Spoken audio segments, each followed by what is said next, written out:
Right, Bismillahirrahmanirrahim. Assalamu alaikum, everybody. Thank you for joining us. It was a year ago today that we actually had our inaugural halakha for the Usuli Institute, which is amazing. I was looking at the calendar, I was like, oh my God, how did we pass a year already? And a lot has happened, and I'm really happy to say, we have struck a chord, I think, with people, and we have a lot of people who are very interested and write us very lovely messages about how happy they are that we're doing what we're doing. And quite frankly, it's like when we started this, we really had no idea whether anyone would really even care about what we were doing.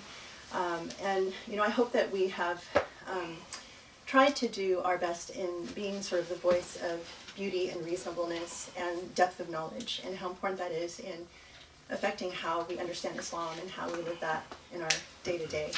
And we've made modest progress in the year. People have asked, how are we doing? And so when I look on YouTube and I see that, we've probably averaged about 2 educational events per month, so about 24 months. And we've had about 21,500 views, which is, not a whole lot, but if you think about it, it's about 900 people per session, which is pretty good. If you can fill an auditorium of 900 people every time you have an event, that's a pretty good thing. And also about 60 people a day. So, if you think about it, if we haven't been doing this, then those are people that really have not had a chance to learn something or hopefully been inspired. So, and I'm so grateful, that we're here and we're continuing. This is a labor of love. And for those of you who are new to what we do here at the Institute, this library and this backdrop and what we do is really kind of a formalization of a lifelong work and a dedication to books and knowledge, and trying to show that there is so much beauty in this tradition. And one of the things that I'm personally very grateful for, sort of an unintended outcome, was that at the beginning of each of these halakas, I've had a chance to kind of share some thoughts and stories and ideas, and about how kind of this work has changed my life. Because I'm not a scholar, as I often say, but what really matters to me is, what does it really mean to be Muslim in 2018? We know that core to Islam is beauty and love and mercy and compassion and justice and all of the beautiful qualities. But what does that really mean for me living as a Muslim? And so I've had, I was sort of shy to speak at the very beginning, and I kind of went back and played back some of the early halakas, and I was like, oh, as my son would say, he's 13, that's so cringeworthy. So I had to look at myself and oh my God, okay, this is sort of embarrassing. Because when I started speaking, it was like, well, I didn't really feel like I had a right to say anything, and I kind of, wanted to defer to my husband, the scholar. And I was really, grateful that people came forward and said, the piece that you add is actually really valuable. And speaking as a woman and as a convert and kind of as a non-scholar, so, I wanted to take that opportunity to, kind of tell sort of the personal stories. So I decided that, okay, in the last month, if I'm really grateful for this experience, because it's I think, for Muslim organizations, it is unusual for women to be able to speak out. And unfortunately, and I hope that that will change in the future, but I hope, I want to try and set a better example. So I decided, okay, I needed to become a better public speaker. So last month I read a book on TED Talks, and I started watching TED Talks online. Do people know what TED Talks are? They're amazing. If you don't know what they are, they're like short, very powerful videos that took advantage of YouTube. And so the premise was that we would get the experts in every field, and people can kind of express the essence of what their specialty is in about 20 minutes or less.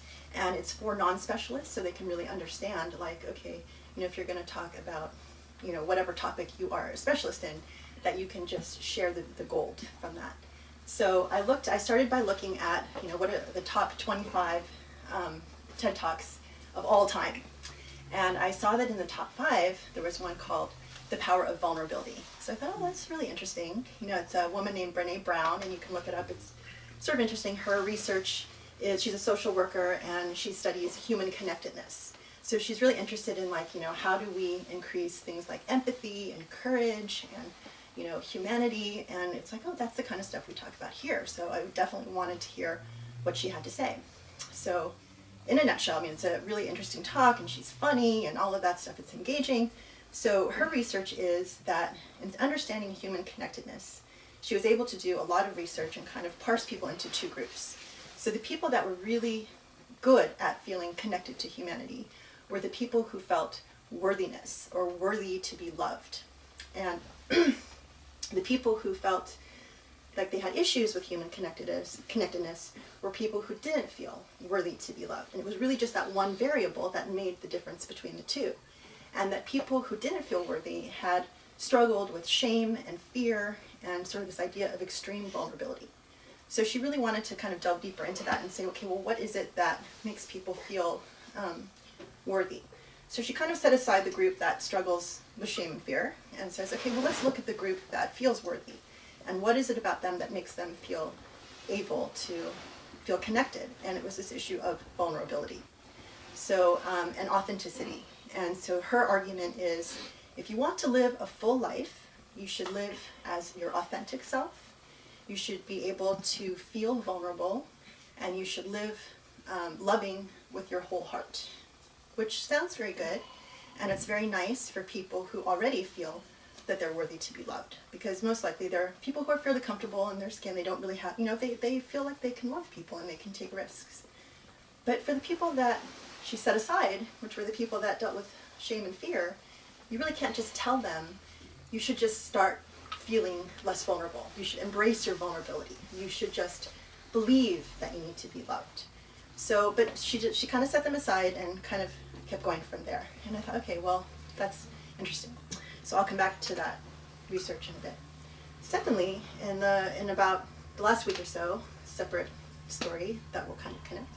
I had a friend on Facebook who invited me, a Muslim friend, who invited me to like his new page, and it's called Luminary, L-O-O-M-I-N-A-R-Y.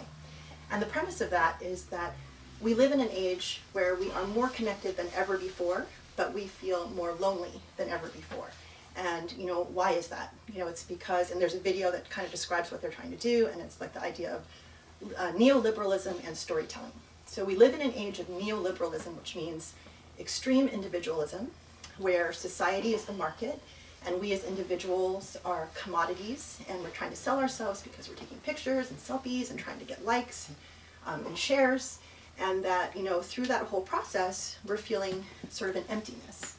And then he comes to this and says, the way that we deal with this is we want to create a vehicle where people can share their stories. So they want to use the online vehicle and say, we really want to be authentic, again.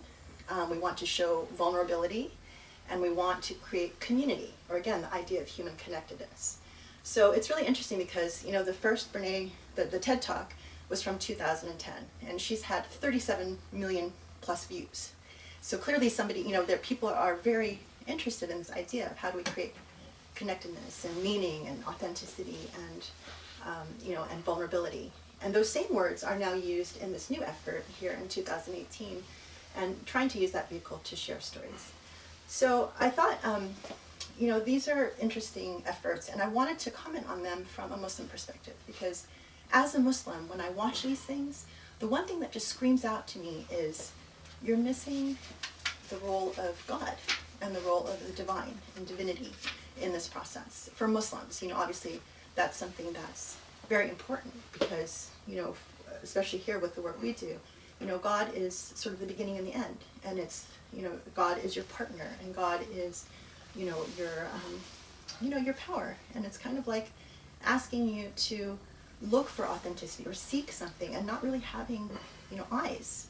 So, it's, when we talk about things like authenticity from a Muslim perspective, for me, authenticity is about understanding your true self and knowing, what are the God-given gifts that you have? What are your strengths, your weaknesses? Interestingly, when we were doing this halakha a few months ago over the summer, I asked people, here, how many people know what your gifts are or what your purpose is, your God-given gifts? And I was really surprised that in a room like this size, I think only 2 people raised their hands. So let me ask you guys here, how many people here feel like you know what your God-given gift is, your purpose here? 1, 2, 3, 4, 4.5. Okay. Well, to believe as, one of the things that really made me fall in love with Islam was this idea that, everyone has a purpose, a God-given strength and a God-given gift. you have strengths and you have weaknesses. And so the first thing in trying to understand what is your authentic self and what is that true, your true self, is you have to know yourself. And we know from our tradition that if you want to know your God, you begin by knowing yourself. So, this is like, okay, do you have the soul of an artist, but you're trying to become a doctor, or you're being forced to be an engineer because you feel like for whatever reason that's what you need to do.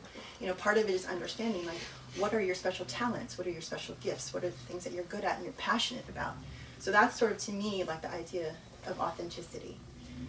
Moving to vulnerability, I see it as sort of the flip side of that same coin. And vulnerability is sort of the idea of being honest with yourself and understanding not just what you're good at, but who you are as a person. What is your accountability? What are you capable of in terms of creating good and not creating good?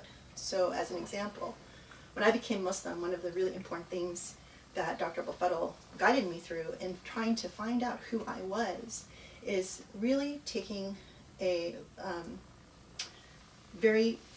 actually I'm going to quote AA, which is a wonderful model for, I think, a way of understanding yourself as a person.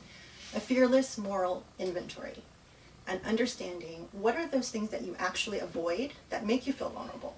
And it's like taking that stuff and confronting it head on. So it's like, what is it that, for example, you have a tendency to do?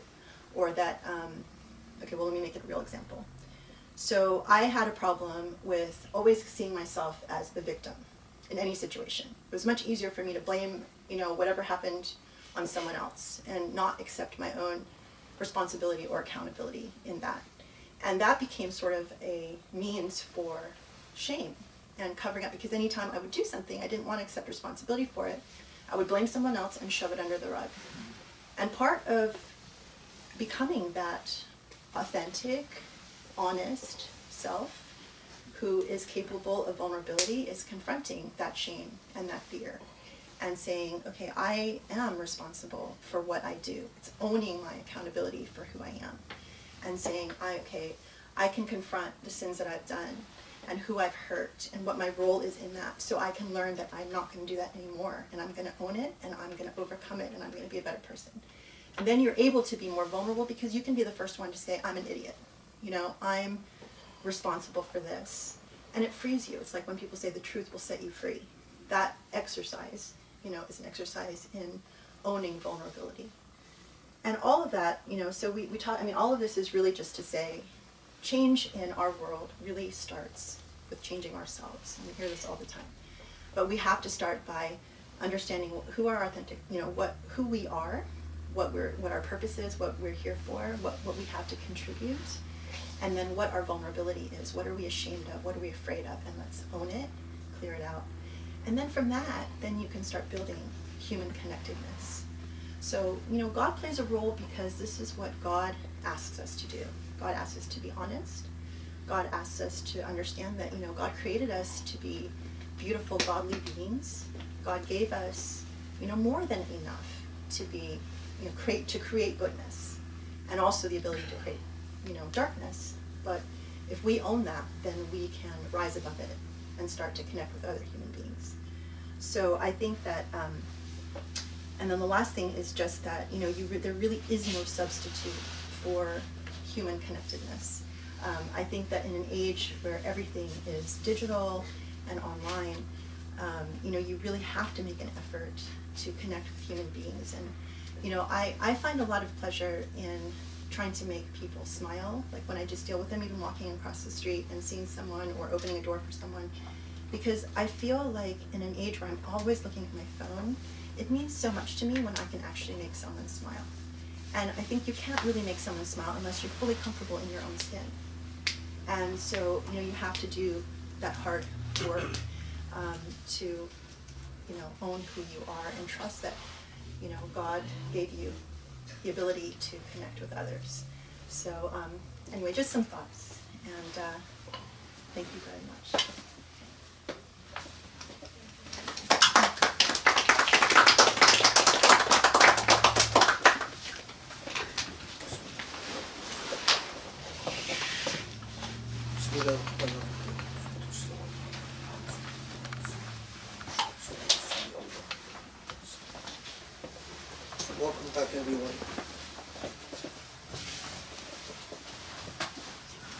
Inshallah, we will continue with the Quran.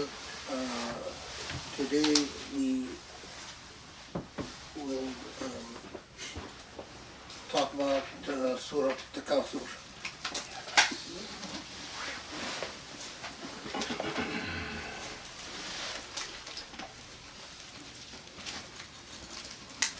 I go back and just underscore that the revelation of the Quran was a pivotal point in human history, and as time goes by, it is critical that, let me rephrase that it's the relationship of Muslims to the Quran will always define where Muslims are in the world. History itself is the best indicator of that. The entire philosophical and intellectual and spiritual movement that started in the Islamic civilization,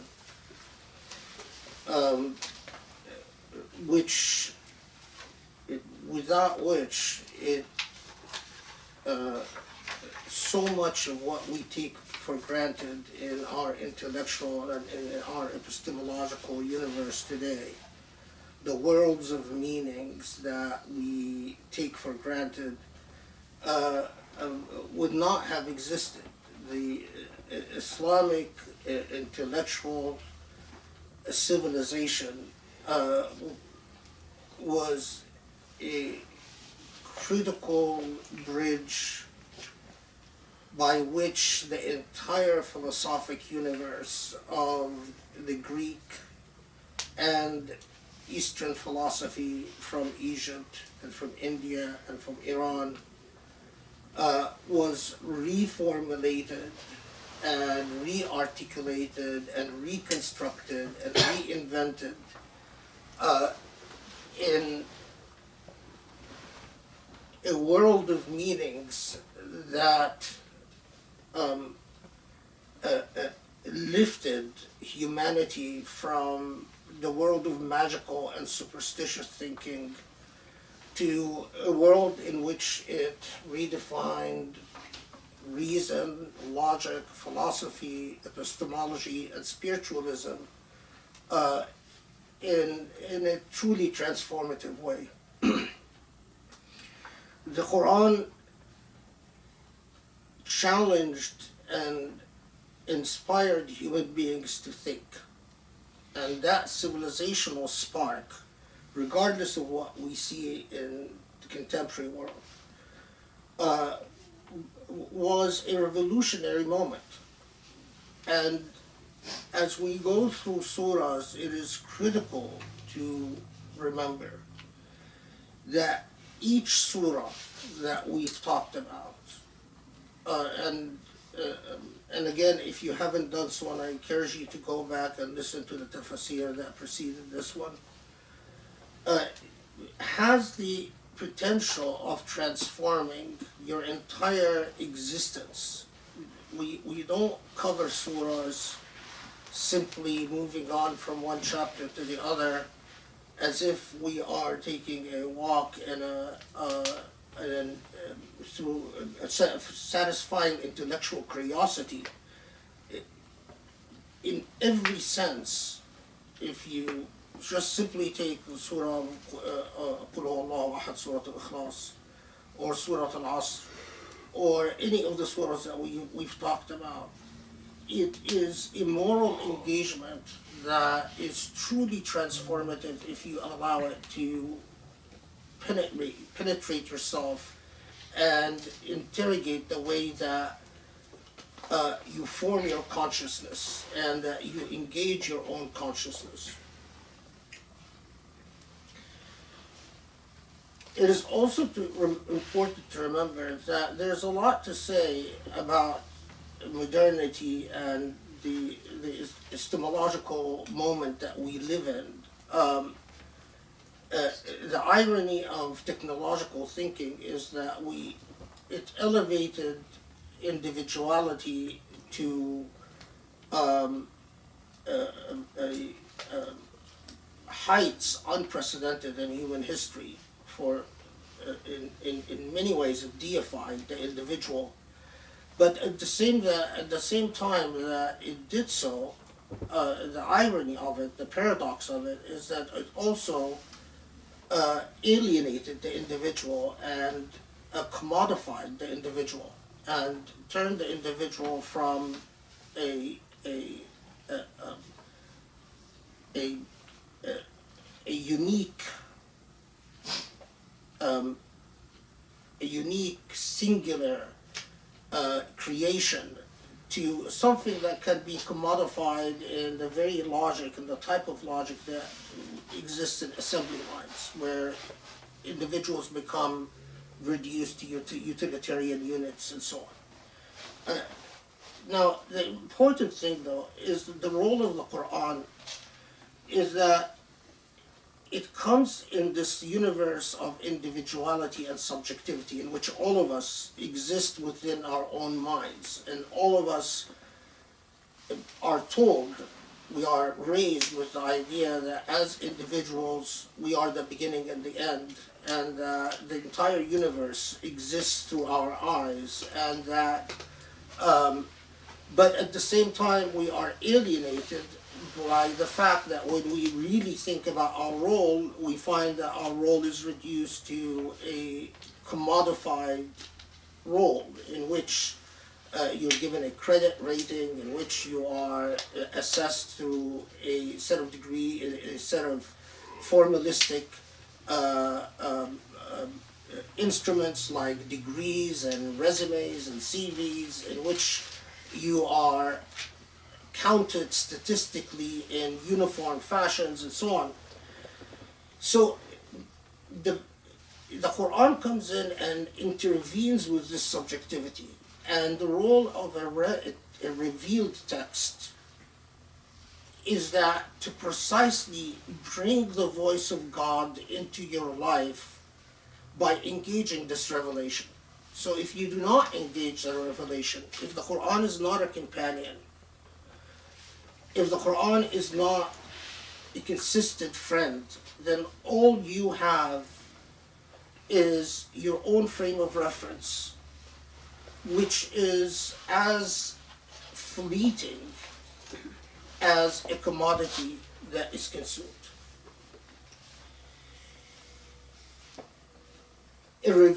The idea of a revealed text is a intervention in human subjectivity, but it resolves that paradox, that inconsistency between the celebration of individuality and at the same time the marginalization of individuality. This is philosophic sounding talk if the philosophy doesn't appeal to you, in saying that, to put it quite simply, the Quran needs to be a companion and a serious companion. If you read the Quran simply subjugating it or subverting it to your own subjective desires and projecting your subjective desires onto it, then it will not produce anything other than what you already have. It becomes simply a tapestry upon which you see yourself and nothing more. But the Quran is a book of moral teachings. And as we've talked about in the previous surahs, it's a revolutionary book of moral teachings, because it invites you to think of the world as something beyond your momentary existence, and also see the world as interconnected from the here, now, and the hereafter. And so, Surah At-Takathur comes with a reminder, and first I'm going to just read the translation of the surah and then we'll break it down in the ayat, inshallah.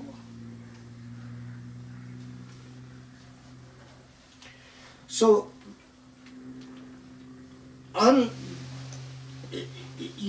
many of us memorize Surah At-Takathur and repeat it in prayer, but we don't pause to think about what it actually challenges us to do. So, ألهاكم التكاثر حتى زرتم المقابر, competing for more. Okay, let me just get through the English. Competing for more distracts you until you visit the graves or until you go into your graves. No, indeed, you will come to know. No, indeed, you will come to know. No, indeed, if only you knew for certain, you would most definitely see hellfire. Then you will see it with the eye of certainty. And on that day, you will be held to account for the bounties or the pleasures or the naim, and we'll talk about that. Okay, so straightforward enough, right? Competing has distracted you. And then Allah repeats several times, you will come to know. No, you will come to know. Indeed, you will come to know. And when you know, you will know for certain. Okay. So first, the Quran, there are, and this is sort of just a scholarly note, the Quran, there are certain transmitters of narrators, like Kalbi or Qatada and others, who played a key role in narrating what are often referred to as occasions for revelations or as Bab al-Nuzul. Now, there's a lot of debate, a lot of scholarly discussion about to what extent we can rely on the so-called occasions for revelations, and precisely what level of reliability each rawi, each narrator has. The narrations of Kalbi is in a class of their own, and narrations of Qatada is in a class of their own, and each narrator has a considerable amount of scholarly knowledge that you can delve into and you can study. And both Kalbi and Qatada in this situation, number one, there is debate about whether Surah At-Takathur was revealed in Mecca, or which is most likely that it was a Meccan revelation, or that it was revealed in Medina, and that's the minority view. Does that matter? Yes and no. It depends on how specialized you are in the study of the Quran. Some people, some especially Orientalists, claimed that the style of Meccan revelations is very different than the style of Medinian revelations, and this challenges that Orientalist view. We really don't have certain information as to what was revealed in Mecca and what was revealed in Medina. We simply have probable information. And in my view, it's probable that Surah At-Takathur was revealed in the Meccan period and not in the Medinan period. Okay, so according to Kalbi and Qatada, they tell us that there was an event during the life of the time of the Prophet ﷺ. Two Qurayshi tribes, they're known as Bani Abd Manaf and Bani Sahm, did what Arabs back then often did, and that is they started bragging about their honor and their greatness. And so Bani Abd Manaf and Bani Sahm got into an argument as to who's greatest.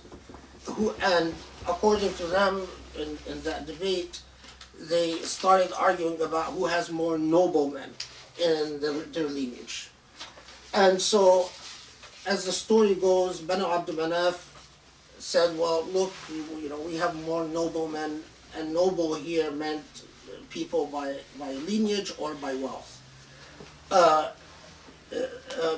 We are greater than you, Banu Sam. And then Banu Sam said, well, if we count the noblemen who are alive and those who are dead, in other words, our noblemen in the past who have now died, we would be greater. And according to the story, Banu Sam demonstrate that they have greater noblemen or more noblemen alive and dead, and so on.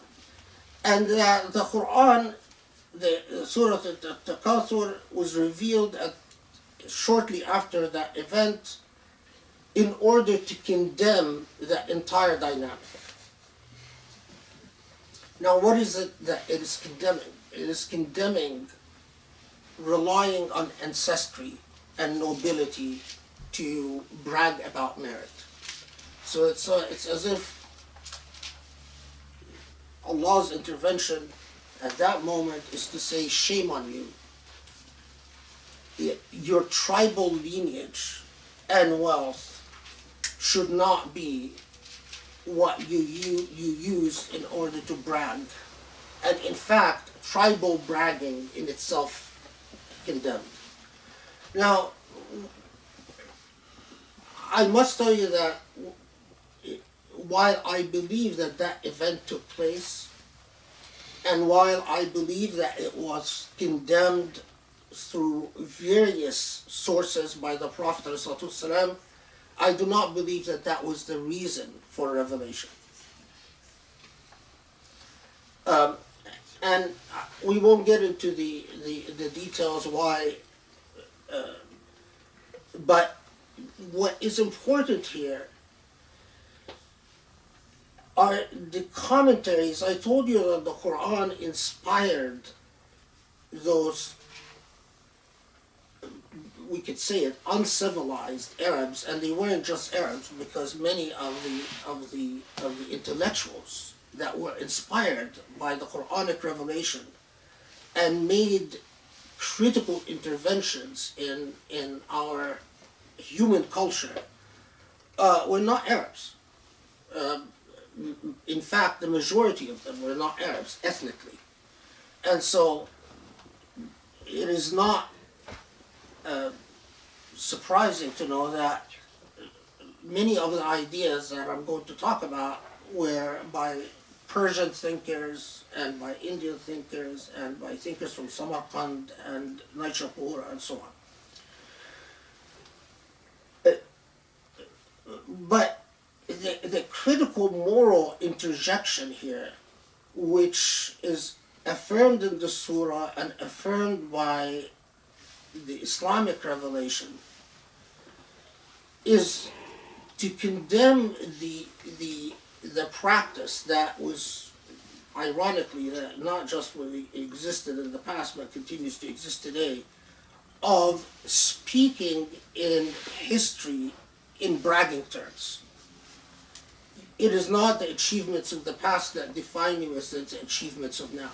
And it's an irony when you look at the conditions of Muslims today, because it tells you that there is something wrong in the way we engage the Quran itself for modern Muslims. I'm reminded as an Egyptian when I hear Egyptians often brag about their great pharaonic tradition. I'm reminded of Surah At-Takathur. And because the fact that your ancestors created a great civilization is quite immaterial. They're dead. And the point is, what are you as living human beings doing? Now, you have to think that at the time that the Quran intervened in this fashion, in human thinking, it was quite revolutionary. Because now we have a lot of philosophers that have made this point. That, a lot of the self-help talks, I can't claim that I've studied TED Talks as Grace did, but I'm sure that a lot of TED Talks, they talk about, they pump you up as to your own achievement. But the principled moral intervention that the Quran made is, and the reason we have that narration about Banu Sam and Banu Abd Manaf and so on and so forth, is that the logic of tribalism itself is condemned.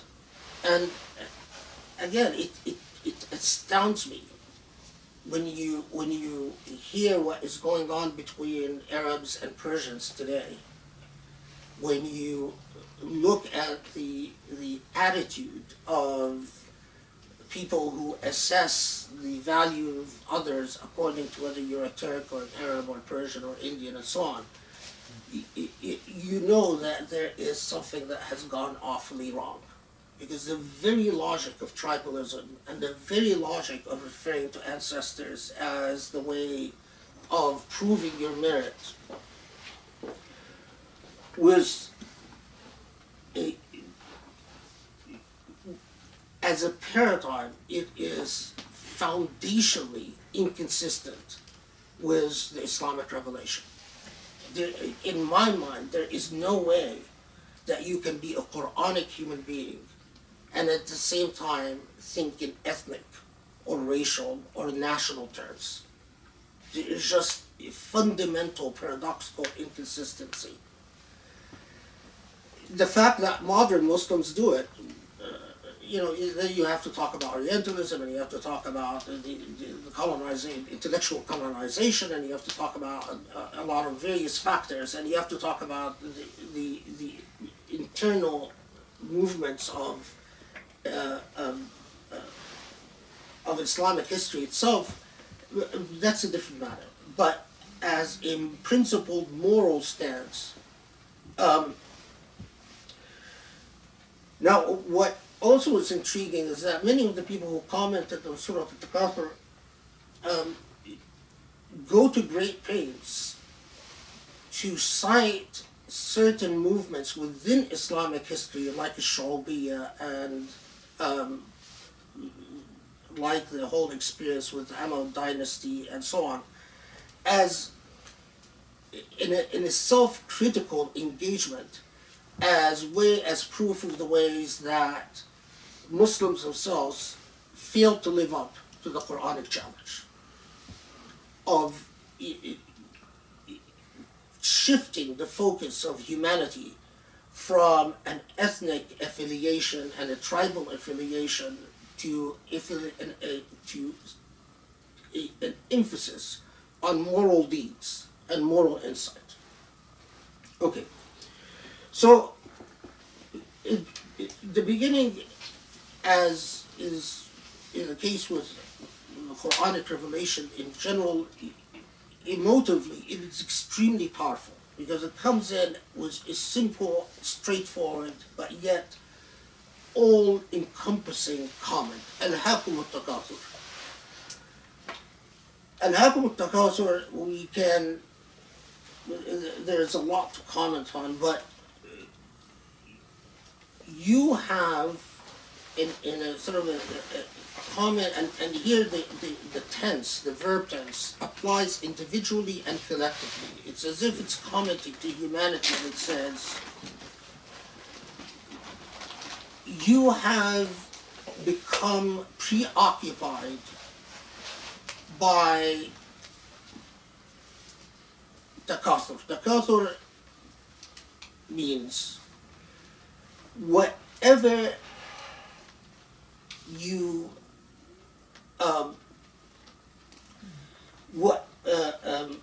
whatever occupies you,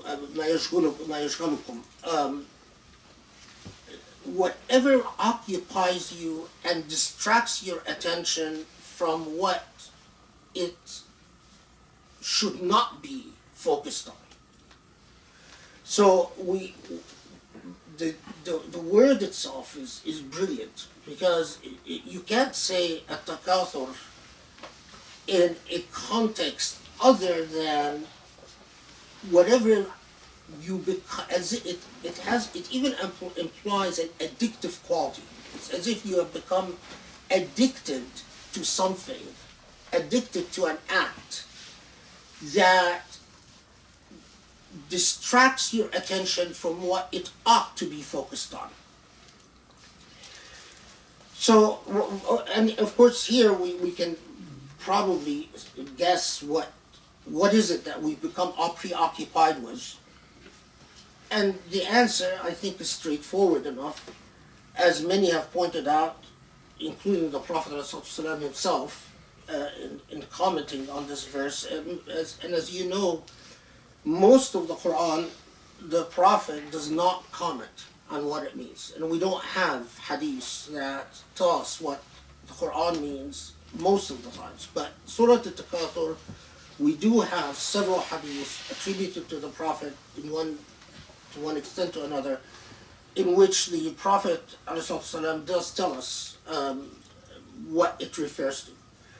So I'm going to skip over the narrations and just get to the meaning itself. That what any intellectually bad habit, and again, when you read this in medieval commentators, you're fascinated, because within modern epistemology and modern systems of knowledge, for people to talk about bad habits that degrade you as a human being is fascinating to me, because it took numerous philosophers of the West to get us to understand intellectual bad habits that degrade you as a human being.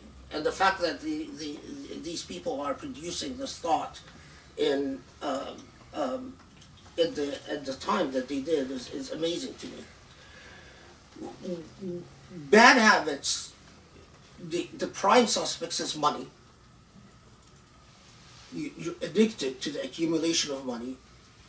You're addicted to bragging about your ethnicity, بالعشائر والقبائل, by your clans and tribes and ethnicities and nationalist affiliations. Al-Hasan radiallahu anhu says that it includes children and awlad, that you brag and you focus about the accomplishments of your children. I think if you take the various narrations and the various commentaries, it is whatever preoccupies you from awareness of your true purpose in existence. So it's commenting on us as individuals and as human beings, that we have a tendency, to put it simply, to become preoccupied with materialist existence, materialism. And that this, and Takathur, the brilliance of this word, is that it connotes an addictive quality, a self-perpetuating cycle. That once you fall into that trap, it perpetuates endlessly. And that is why one of the reports from the Prophet ﷺ about, in which he, when I say reports, that means he said a hadith and then he recited this surah, this chapter, in which the Prophet says to the effect, human beings say, mali, mali, my money. And in truth, a human being owes nothing of their money except what they've consumed and what they wear and what they give in charity. In other words, what you consumed is what keeps you alive. And what you wear is what you cover your body and provides you with dignity. And what you give in charity is what remains for you in the hereafter. And again, if you knew the level of intellectual engagement that Muslims have with the Quran, it's profound, because when you hear some people then reflect on this and say, well, even when you feed yourself, if you do it in a just fashion, that God rewards you for preserving your well-being on this earth. But the minute you go beyond fair usage, so you consume, you move from consuming for the purpose of self-preservation and health to excess, then God says, then you'll be held accountable for that, as we'll talk about in a second. In other words, even usage in terms of consuming food, or usage in terms of wearing clothes, if you wear clothes beyond what is needed for your contingent circumstance means the requirements of your moment, and you wear clothes where it becomes socially and morally irresponsible. And here I'm not talking about fitna, I'm talking about wearing clothes that other human beings cannot afford. And you do so with for instance, like fashion shows, where people wear things in order to brag and to demonstrate that they can afford what others cannot afford.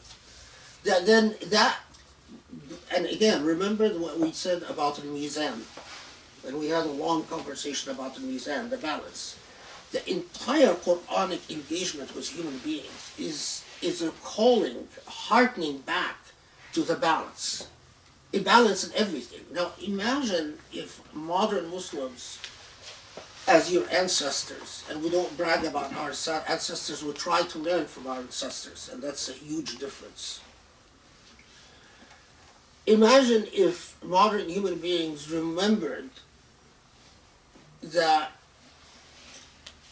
what you owe, what you can safely assume is among amal al-khair, or good deeds, is what you can consume fairly but not beyond that.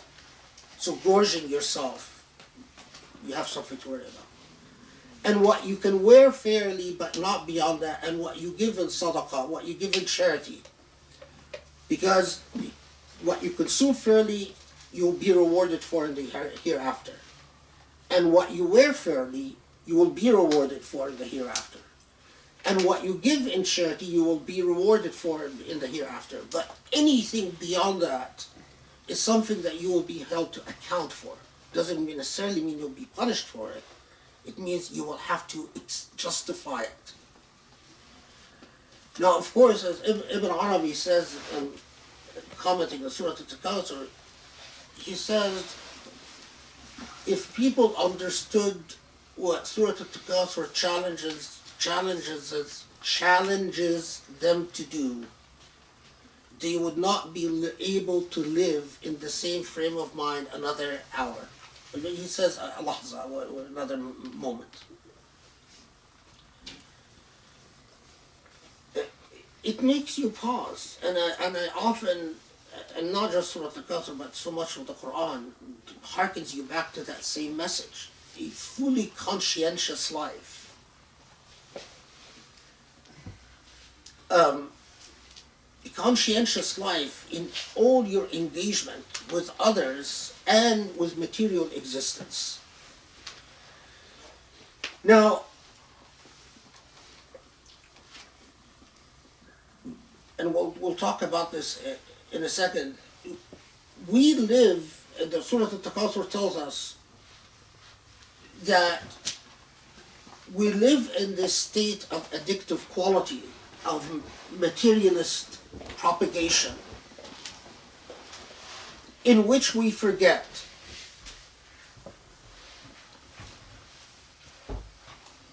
you forget what? You forget ta'atillah, you forget your relationship with Allah. And because if you remembered your relationship with Allah, it would draw you back to the balance. And if you truly internalize the balance, then consumption and giving, or fair consumption and giving in charity would become a preoccupation that balances out the addictive material propagation in which we often gravitate towards. You can say that there is an iron law of forgetfulness. An iron law meaning a law that is constantly there, that, and this is how nafs, the whimsy self, that constantly draws us away from the light towards darkness. The light is the divine, it's existence. Anything away from the light. Sahrawardi has a wonderful comment on Surah At-Takathur. Sahrawardi is known as the istishraqi, or the philosophy of light. And again, if you look at the Sahrawardi for what we know in modern knowledge, it's remarkable, because the Sahrawardi said all material existence is just variations in light. And at his time, it's amazing, it's brilliant. Because he saw entire existence as waves. And now we know scientifically that that's true. But and the Sahrawardi comments upon Surah At-Takathur and says it is whenever you are fully conscious of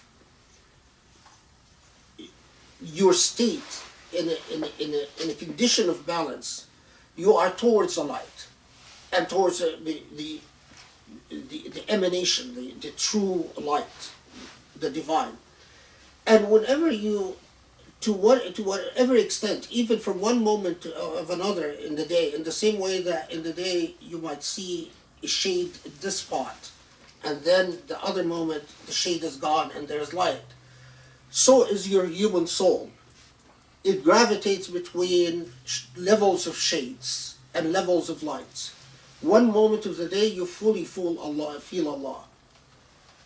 One moment you give because you remember that whatever material wealth you have is not yours. As the Prophet ﷺ reminded us, you really own nothing of it. And another moment, you feel selfish, and you feel covetous, and you feel stingy, and you don't want to give. And Sarawadi says, it is your task is to constantly try to chase away the shades and draw closer to the light. But do not have the delusion that you can exist in light perpetually and endlessly. Because that, of course, we'll talk about what they say about what is required to reach that stage, but we can't kid ourselves. Very few of us. And in fact, those of us who try to believe that we constantly exist in light and we are immune from the shades of darkness, often it overtakes us a state of arrogance in which we mistake Allah for ourselves. And in that is the biggest fallacy of all. Okay. Now, as often the Quran does, it reminds us that there is a finality to everything. And it reminds us often of the obvious.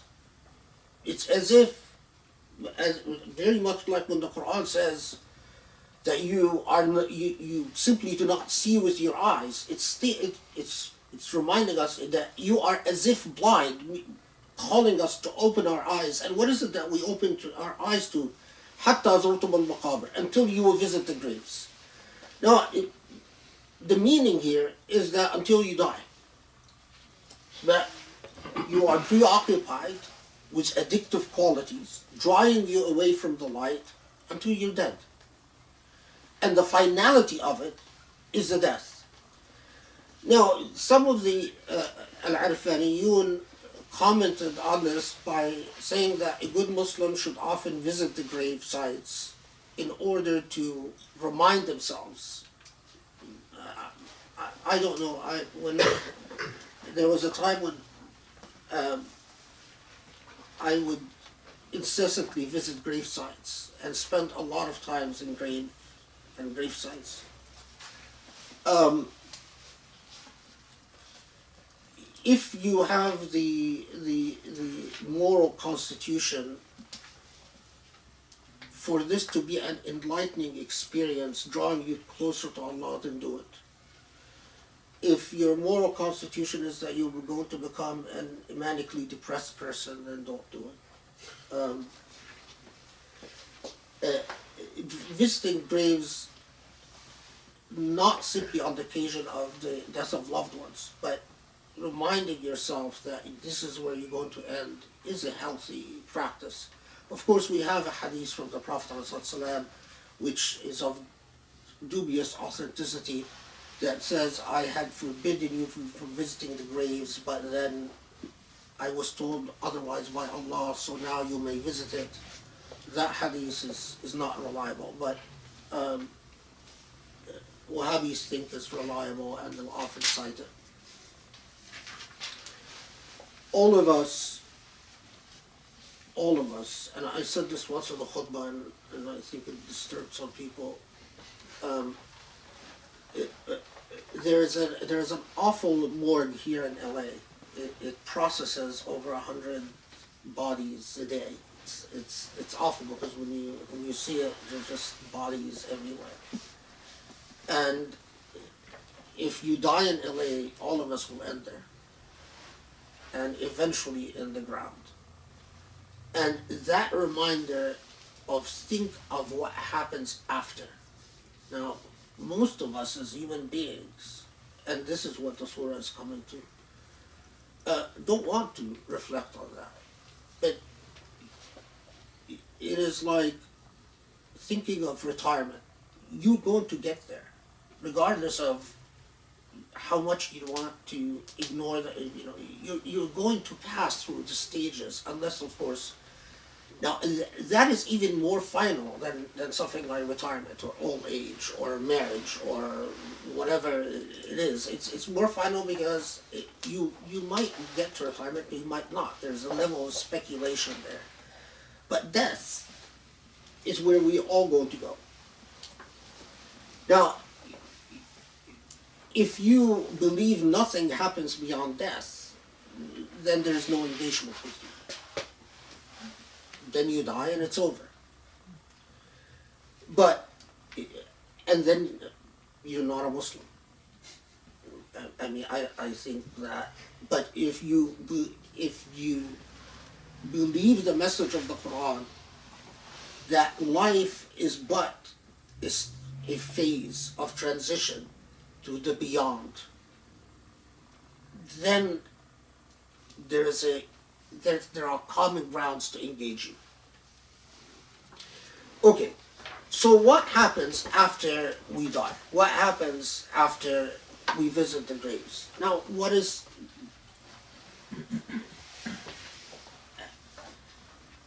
And again, I hope I don't bore you with the level of the extent to which how I am always impressed by what the intellectuals of the Muslim civilizations achieved, contrasted with my disappointment with what modern Muslims achieve. Because of their commentary on كَلَّا سَوْفَ تَعْلَمُونَ ثُمَّ كَلَّا سَوْفَ تَعْلَمُونَ كَلَّا لَوْ تَعْلَمُونَ عِلْمَ الْيَقِينِ لَتَرَوُنَّ الْجَحِيمَ. Okay, so then you will... no, kalla it means no, but it, like I guess in English you can say it to affirm something. No, this indeed this will happen, or verily this will happen. So you will come to know. Now the Quran, Allah fully acknowledges that we live life in various states. As sure as we are about death, our consciousness, when it comes to what happens after death, rarely reaches a level of certitude. As human beings, because we are what we are, we live in various degrees of dhann, of probability of belief about what happens after death. At the moments in which the light enters us, the luminous substance of Allah enters our hearts the most, we feel near certitude about our fate after death. And we are at peace with that. Or we are at extreme anxiety about that, depending on what we've done on earth.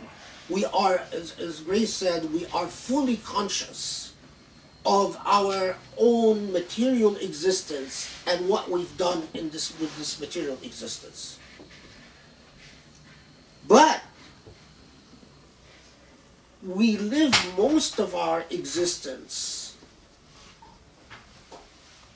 very adept at levels of addictive behavior that distracts us from that state of certitude. And so we struggle with that belief. It is, I mean, in our modern day, in the past, they used to talk about playing backgammon and chess to distract yourselves from thinking about the hereafter. In our modern days, I guess the equivalent would be video games. Of course, how many of you sort of felt annoyed, irritated with yourself, and so played video games or computer games or whatever? No? Be honest. God, you're all, Own up to it. you're all saints. Well, I guess it's a lower age. Younger people, that means you're old, by the way. If you haven't realized this means you're old people, because the younger generation does that. All I see them is on the phones. Okay, let's take phones. How many of you used phones to distract yourself? Yeah. Okay. Facebook. Okay. Now, of course, I reveal my age in that. You know, it's yeah. Anyway, so okay, Facebook, whatever the distractions are,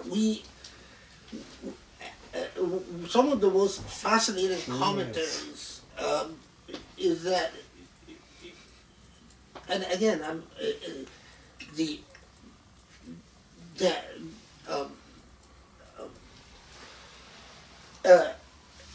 we are human beings that exist struggling with shak. We are anxious human beings. We are human beings that struggle with the anxiety of wanting, sometimes aching to have the certitude. We can think of death as and understand it logically, but wanting the knowledge of or the feeling of certitude about what unfolds after death, but it often eludes us.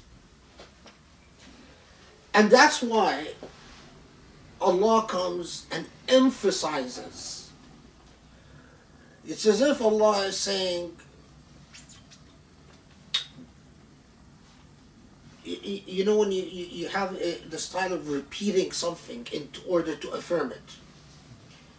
Despite all your doubts, despite all the tumultuous existence that you've been in, back and forth between belief and non-belief, or belief and suspicion, between feeling your iman is solid and your iman is less than solid, back and forth in your existence. It's you would Allah comes and says, no, it will become certain. You will come to know. Indeed, you will come to know. Again, think of the emotive impact if you allow this revelation to penetrate into your heart. And you will come to know the truth of things, the reality of things. And when you do, what you lived coveting, aspiring for, certitude, through existence, will materialize before your eyes, so it becomes undeniable. Now here, again, I often comment about the Muslim intellectual legacy. What's quite fascinating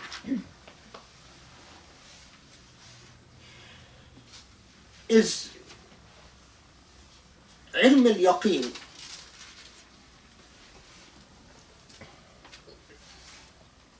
This expression, know if you only knew, indeed you'll come to know indeed you will, in the end you will come to know indeed if you only knew for certain. The tense here, the certitude that will come in the hereafter, if only you had had that certitude in your temporal life. Now here the commentaries and the intellectual reflections on this verse are fascinating, because many commentators like Al-Maturidi, the famed Maturidi, the founder of the famous theological school and so on, says that ilm al-yaqeen is what he divides certitude into three types. There's ilm al-yaqeen, certain knowledge; ayn al-yaqeen, what's the translation of ayn al-yaqeen? Eye of certainty. Haqq al-yaqeen, truth of certainty. And roughly, ilm al-yaqeen, certain knowledge, is a type of knowledge that comes from an accumulation of indicators that are not necessarily undeniable, but reach a probability of something. Ayn al-yaqeen, the eye of certainty, is knowledge that reaches beyond probability to an undeniable level. So it's like seeing something or touching something. Ibn Arabi summarizes it in witnessing something. The higher level of knowledge, what they call the haqq al-yaqeen, or the truth of knowledge, which is knowledge that comes from direct illuminations or revelations from the divine. So in a way, they sometimes call it sapiential, meaning a revelation, an emanation, something that you know because of direct divine intervention into your heart. And it goes beyond what you can point to through indicators, and beyond what is undeniable because it reached a level of certainty. All of human existence is spent mostly in ilm al-yaqeen wa ayn al-yaqeen, that in certain knowledge and the eye of certitude. What you seek after is the truth of certitude, حق اليقين. There's fascinating material that you can read in Futuhat al-Makkiyah, Ibn Arabi and other Tafsir about these 3 levels of certitude. Going into them would take us hours, but it's a sort of a taste of how, and again, we don't brag about ancestors, we learn from them, how your ancestors, how seriously they took the revelation and how deeply they thought about the revelation. For our purposes, because we're not going to spend hours on the 3 levels of yaqeen and how you can achieve them and so on. But a little hint, the Quran itself tells us, فَعْبُدْ رَبَّكَ حَتَّى يَأْتِيكَ الْيَقِينَ. So worship your God until certitude comes to you. And that in itself, it's a summation of the path that you want the truth of certitude. There's only one way you can achieve it, and that's by making God fully into your life and by ibadah, by worship. We don't worship because it's ritualistic. That's the minimum. The rituals simply keep you into a minimum relationship with Allah. The more time you spend worshiping, the more Allah allows you to go through the levels of certitude. Now, if you do not do that, then, as Surah At-Takathur tells you, it will become undeniable after death. That's a promise from God, that after death, what you've spent a lifetime struggling with will become undeniable. Now, لَا تَرَوُنَّ الجَّحِيمَ. I'm going to skip over the debate about whether all of us will visit hellfire and then be saved from hellfire by the grace of Allah, or will we simply for sure see hellfire. If you're interested in that debate, again, that's an entire halaqah on itself. Whether all of us go into hell and are saved or not. But what is certain, what is promised to you by God, is that you will see the consequences. You will see the hisab. And al-jahim here, some of the best or some of the most attractive views that I've read on this is that whether it is actual hellfire or the process of consequences, hisab, that the accountability for the deeds. So, for instance, Al-Maturidi says, إن كل واحد منا يعلم قبح الكذب والظلم وحسن الصدق والعلم ولكن لا يعلم آثار ذلك ومقدار ذلك ونتائجه وذلك من حساب الجحيم. All of us know theoretically that lying is bad and that injustice is bad. And all of us know theoretically that saying the truth is good and that justice is good. But what you don't know or what you speculate upon is the full consequences of lying and the full consequences of injustice. The full extent of the ugliness of injustice, or the full extent. So for instance, when we think of, I often reflect upon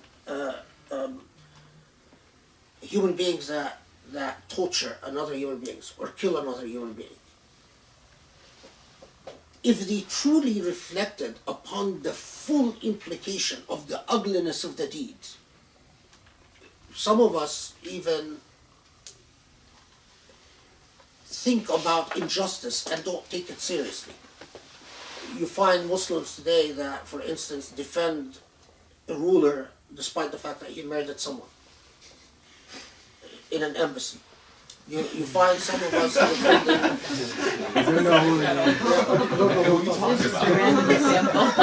You find some of us, for instance, these days.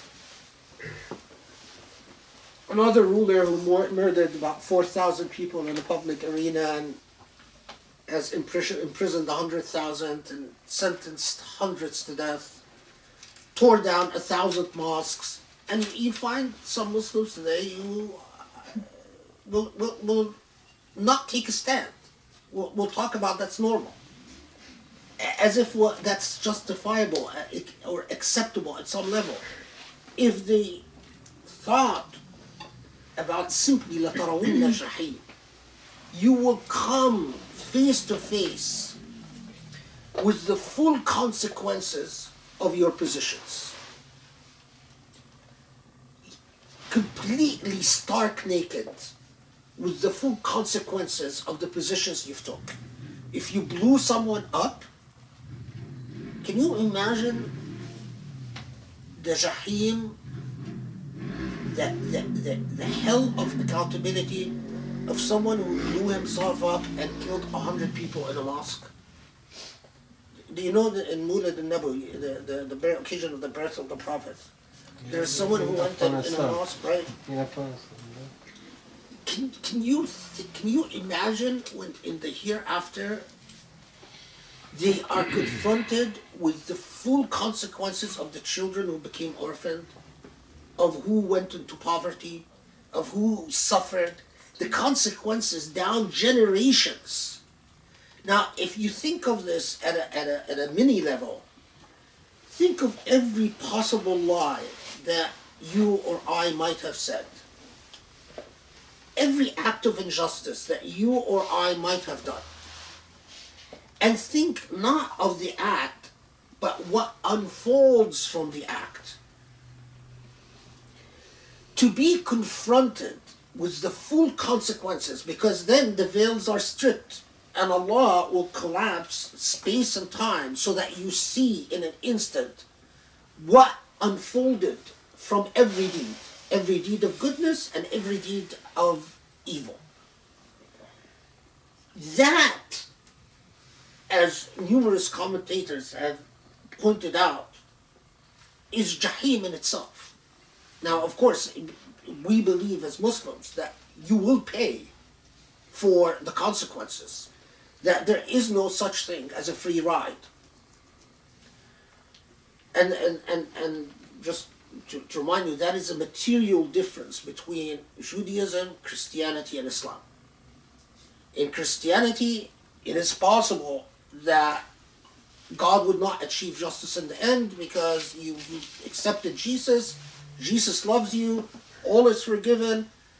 A serial killer is equal to a saint at the end. If through the salvation of Jesus, the love of Jesus, it's a free ride for many. In Judaism, whether there is a hereafter is even debatable. Most Jewish scholars at this point say there is no hereafter. It's all on this world. Once you die, now of course, whether there in the medieval era, there are a lot of Jewish scholars that say strongly speak that. But if you talk to most rabbis today, they tell you, no, this thing about hellfire and heaven, it's a myth. In Islam, it's a face of justice. Justice. What to the minutia of detail, people will be held to account for what they've done and what they've deluded themselves in doing. Now, of course, absolute justice, if it engages us philosophically for all these centuries, and you can read about it your entire life and still achieve very little knowledge about with the philosophy of justice. You can imagine that's so. Now, لَتَرَوُنَّ الْجَحِيمَ ثُمَّ لَتَرَوُنَّهَا عَيْنَ الْيَقِينِ. You will see if only you know for certain, you will come to see hellfire. Is this Maghrib? You will definitely see hellfire, then you will see it with the eye of certainty. Now, the eye of certainty, this is where a lot of the talk or a lot of the commentaries about the levels of certainty, the difference between the eye of certainty and the truth of certainty and the knowledge of certainty comes in, as we said.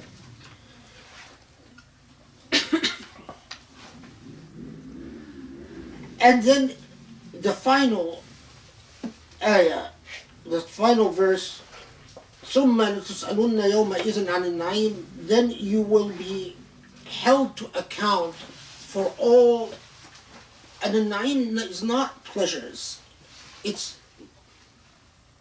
everything that you are allowed to make use of and enjoy.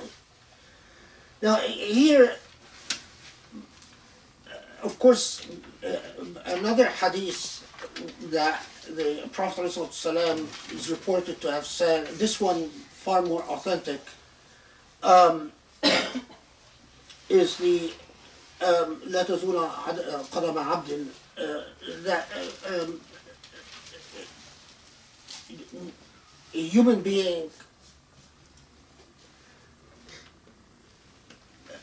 after death, and again it's reported that the Prophet commented on this Surah At-Takathur saying this, that a human will be asked عن عمره فيما أفناه, that his life and how he spent it, his knowledge and what he's done with it, وعن ماله فيما أبلاه, and his money and what he's done with it. Have I forgotten any?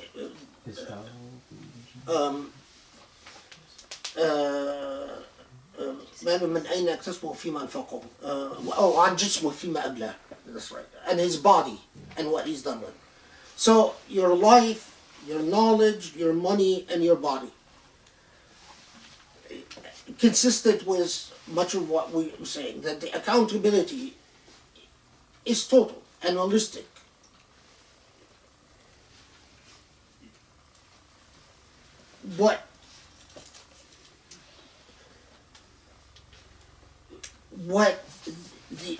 For me, Surah At-Takathur has always reminded me, in the moments in which I struggle with certitude. I simply remind myself that certitude, my belief, my faith tells me that, and from Allah's revelation to all of us as human beings, that certitude is coming, no escape from it, because death is coming. And upon death, I will see things with the eye of certitude. And that often affirmed my faith. Simply that memory, simply reminding myself of that, often re-anchors me. I don't know if it's the same for you, but that thought often re-anchors me. The emphatic promise by Allah that if you are wise, think of what will become undeniable, and the accountability of things invites you to reflect upon the full consequences of your deeds. I mean, quite often, if you reflect upon the consequences of the deed, it no longer appears small to you. And if you remember that there will be a demand to fully explain yourself, you watch what you say and what you do far more carefully. And that's the moral intervention of the Quran, a conscious living. Alhamdulillah Rabbil Alameen. And that's Surah At-Takathur. Okay, so we'll pray Maghrib and then we'll Do some Q&A. yeah. Okay, so we're going to just do some Q&A if anyone has I want to say something before. Can I say? Yeah. Just before the questions, and I maybe this will resolve the question. I don't know. But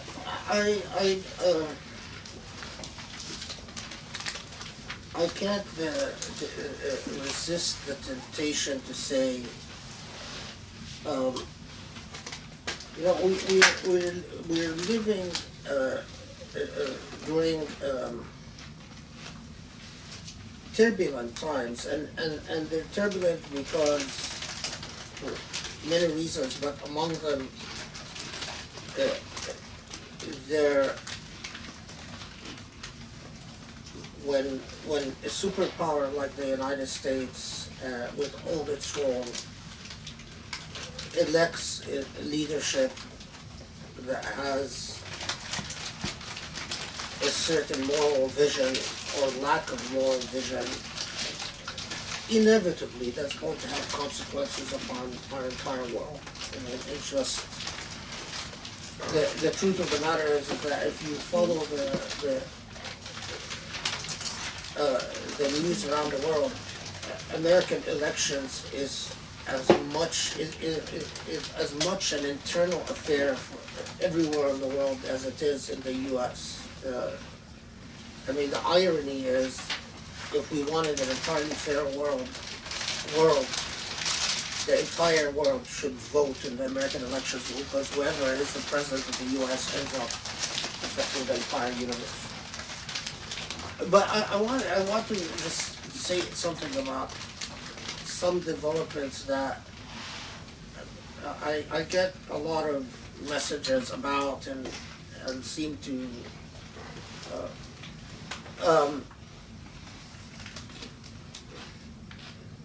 the developments in Saudi in particular are noteworthy. Among the theologies in contemporary Islam that have emerged is a theology known as the Jami Salafi, or sometimes called Al-Jamiyya Al-Madkhaliyya Salafiyya,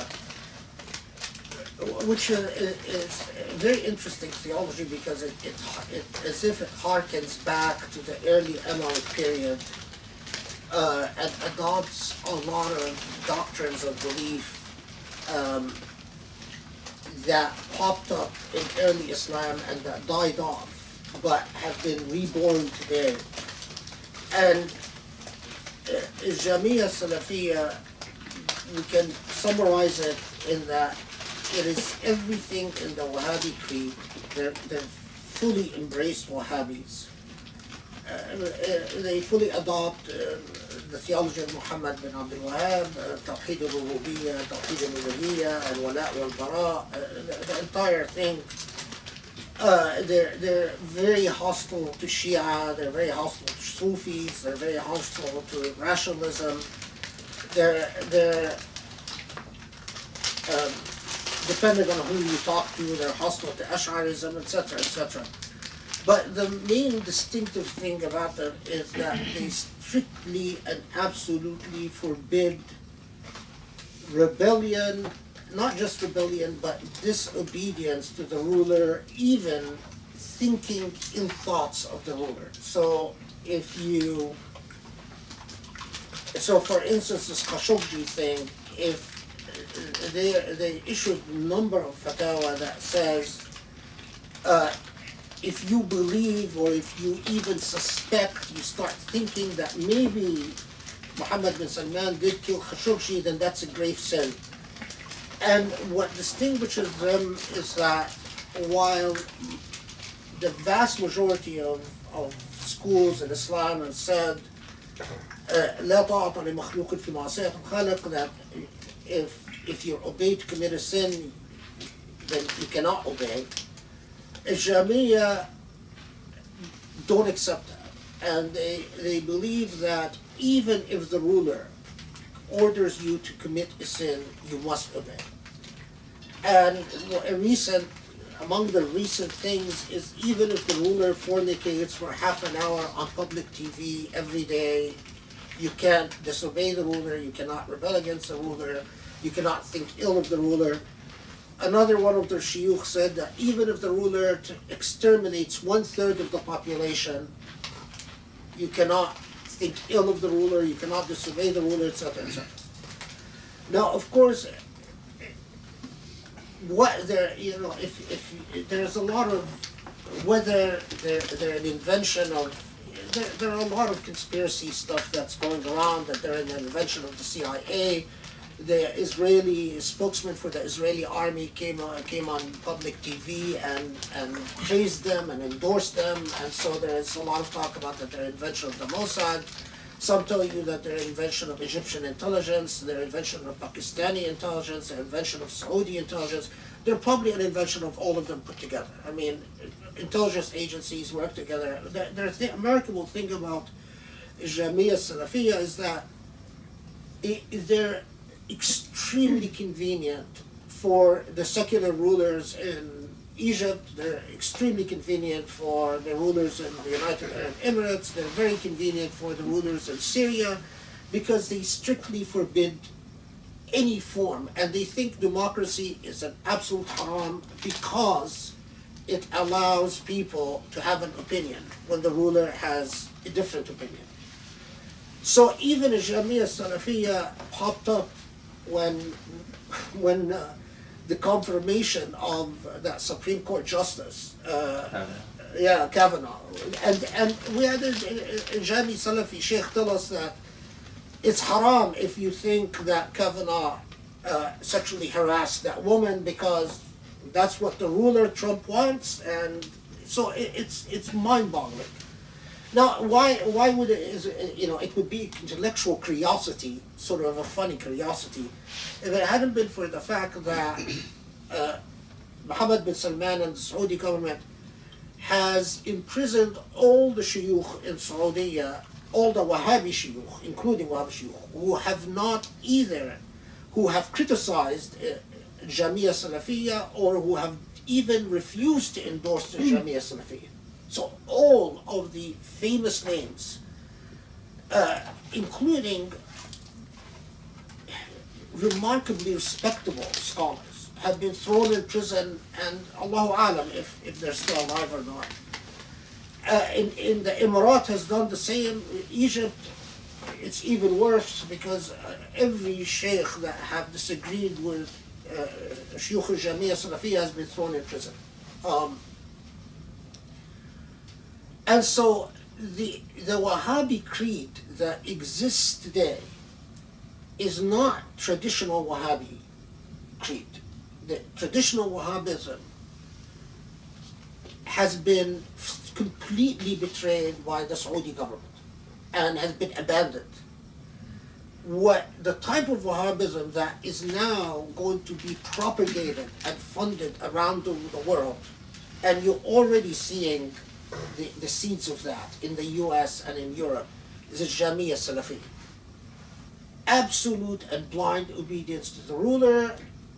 Sufism is haram, Shi'ism is haram, but among them is a very odd theology that Jerusalem was never important in Islamic history,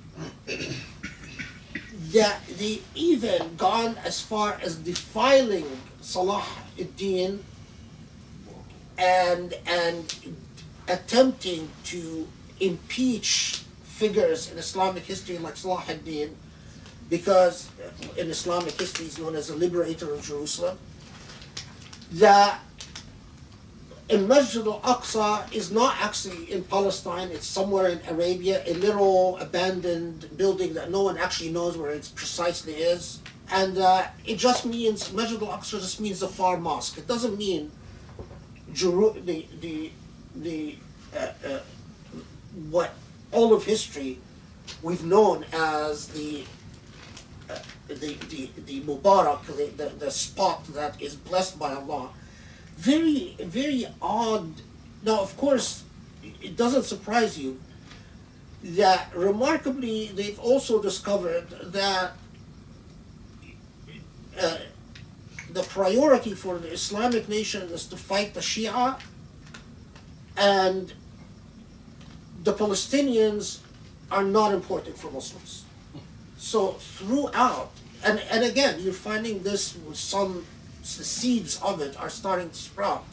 Even in the West, where you have very respectable scholars completely silent when the Palestinians start to be slaughtered in Palestine, and completely abandon the Palestinian issue, and I'm saying this because I know that for the people that hear me on the net and all the messages I get and so on,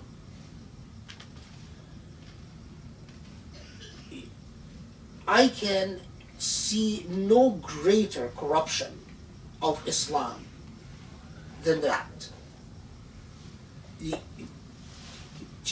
Because it systematically takes away your rationalist tradition, your mystical tradition, your spiritual tradition of Sufiya.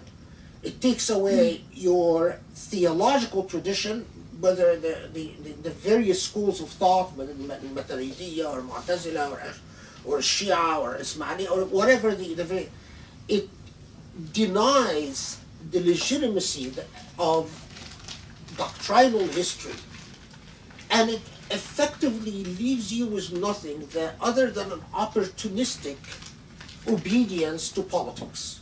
Whatever politics wants, that is the will of Allah. It is the complete stripping down of Islam into nothing but a purely opportunistic, materialistic dogma. Because if the ruler among it is that you cannot envy the rich, you cannot covet what the rich have, you cannot even ask the rich to give you anything. So it is a complete, when Marx talked about opiate the people, it is the complete nightmarish fulfillment of religion as an opiate of the people. I wouldn't have worried about it if it hadn't been for the fact that now oil money, petrodollars, is behind the Jamia Salafi.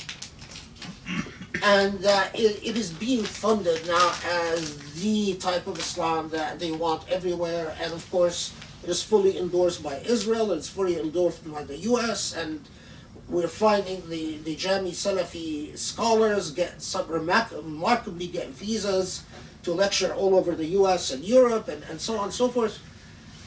It is my obligation to bear witness, and I must bear witness to that absolute evil. It is nothing could be ethically more bankrupt, in my view, than betraying an entire people whose land has been occupied, destroyed, usurped, and basically told them you're homeless and you're nationless, and so you will remain. And then looking at the millions of refugees in Syria and saying, okay, well, you should just go back and just accept the ruler, your tyrant as your ruler and obey him, and it's your fault that you're refugees. And basically it is the laying moral blame on victims of injustice throughout. I don't know what Qur'an they read. And this is not the context to respond to them theologically, but you must be aware that the old Wahhabism is effectively dead. The new Wahhabism is this.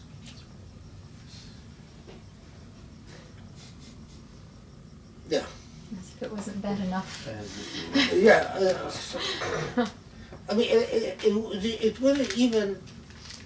Yeah, I mean, it's then Islam becomes, because if you strip people of the power to object against injustice by the nature of sociological dynamics, you are going to exasperate patriarchy to an extreme. Because if men cannot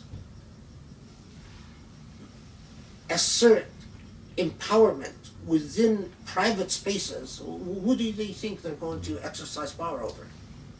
And mothers will exercise it over children. I mean, it's stripping of Islam to a very vulgar dynamics of sheer power and the legitimation and of power wherever it may exist. Of course, there are a lot of contradictions because, for instance, the Jami Salafis supported the coup in Egypt.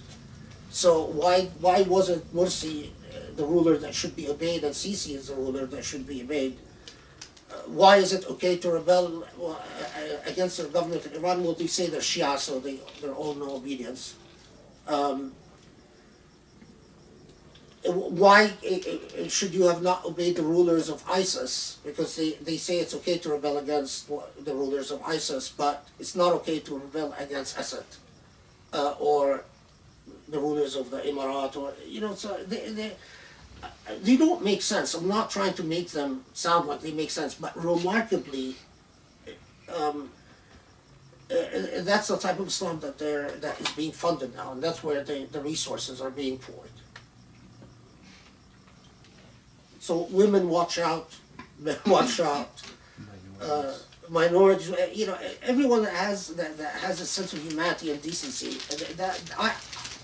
I find it, of course, I could be completely wrong. I find it difficult to believe that that's the type of Islam that will catch on, but money does wonders. I mean, I've seen people, for the sake of money,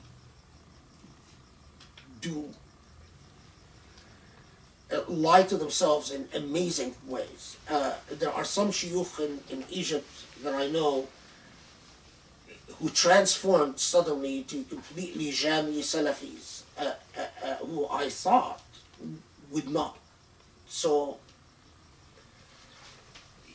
maybe I'm naive in thinking that it's not going to catch on, but I hope I'm right, that it's too idiotic, to put it simply, to catch on. But the only voices of theological voices that's coming out of Saudi right now are all Jami Salafis. You might have heard the Sudaisus khutbah in the Haram. Anyway, that's all I want to my part. The floor is yours. Sir. You said, I think a week ago, if I'm not mistaken, that basically, if you take a top-down approach, basically the populace will not take that lightly, and they'll try to rebel against that. I'm sorry if I'm misconstruing your argument. You're talking about the lecture I gave at UCLA, right? Yeah. So basically, do you think that because of all this pushing down, the top-down processing of this, whatever this new Wahhabism that you say it is, do you think that the general populace will have those kind of feelings, or will just money trump it all? No, there's a difference between when we talk about top-down approach, we're referring to the historical phenomena of sort of the reformer enlightened despot, where a despotic ruler decides that to institute what the ruler believes is reform from the top down, and does it through not the process of enticements, because money is enticement. Money could be a way of trying to persuade people. But it does it by the sheer threat of force. That type of reform has a corrupting effect on people, because it might change the laws of society, but it has a deep impact psychologically. And social psychology now is a very complicated science, and we know a great deal about what that approach does in terms of teaching people hypocrisy, duality in discourse, the indefinite, the way that society starts formulating meaning and negotiating meaning in ways that completely defeat honesty and transparency in society. And so the impact of that type of top-down despotism is devastating sociologically, and but the danger in enticements of money, that's not what is usually meant by top-down, because money is a form of persuasion. You could, but it's an immoral form of persuasion, but it's a form of persuasion. And you can try to persuade people by feeding them, paying them, convincing them. There are a variety of ways you can try to persuade people. There are forms of persuasion that are immoral and have a corrupting effect, like money, because you teach, what you do when you do that is you commodify everything. And when you persuade through money in the religious context, you commodify religion. You teach people that not to trust the normative moral principles that, because it's like, to put it bluntly, the text tells them you should live by principles, not by money. But what they see all around them is that people are living by money. And so that duality teaches a deep schizophrenia in society. And we've seen that in our modern societies all over. On the one hand, and it started from colonialism. Because colonialism, rough colonialism like Dutch colonialism and Spanish colonialism didn't persist, and were not nearly as lethal as French colonialism and British colonialism, which had long-term, deep-seated consequences because they produced incentives and not sheer brutality and sheer force. And you see the impact of the way that they've changed culture long-term. But beyond colonialism, far more important, I think, is the effect of petrodollars on Muslim culture. And we see it even in every part of our everyday life. It's very hard to get Muslims to believe the idea of living by principles when that's not the reality that surrounds them. And they see that money talks, and money talks in the religious sphere. And so it's very difficult to trust religious doctrine when the practice is quite different. That, I think, personally, I wish that oil would run out. I think that would be the greatest gift to Muslims.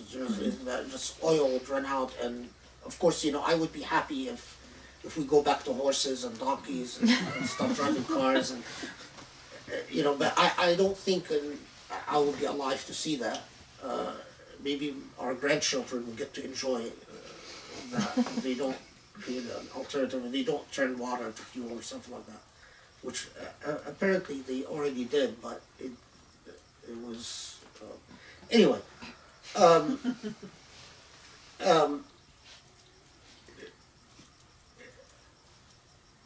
Theologically, I don't believe that history unfolds away from the sight of God.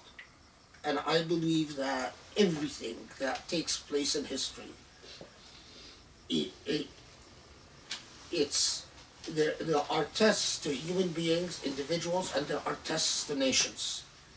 And that in the same way that every individual could overcome a test and a challenge to unfold a new qadar, a new fate, nations can overcome a challenge and to unfold a new qadar and fate. And there are failures at the level of an entire nation in the same way that there are failures at the entire of individuals. The thing about nations, though, is that the sum total of individuals. And collective failure is often a result of the failure of many, many, many individuals at a certain historical moment. I mean, that's a larger issue, but when I reflect on the entire legacy of the blessing and the curse of oil, it could have been truly transformative post-colonialism for the entire Islamic civilization. And it's very interesting that it all came about right at the end of colonialism. It's as if it's a gift at a critical turning point in history. The fact that it went so badly is a result of the collective decisions of individuals, and I can point to numerous points in history where I can see a different trajectory, but that's where we are now, and I don't believe that we are allowed at any point in our existence to give up, because giving up means you don't believe that the world has an owner, ultimately a malik, and as long as the world has an owner, then you must believe in that this owner can in an instant change everything.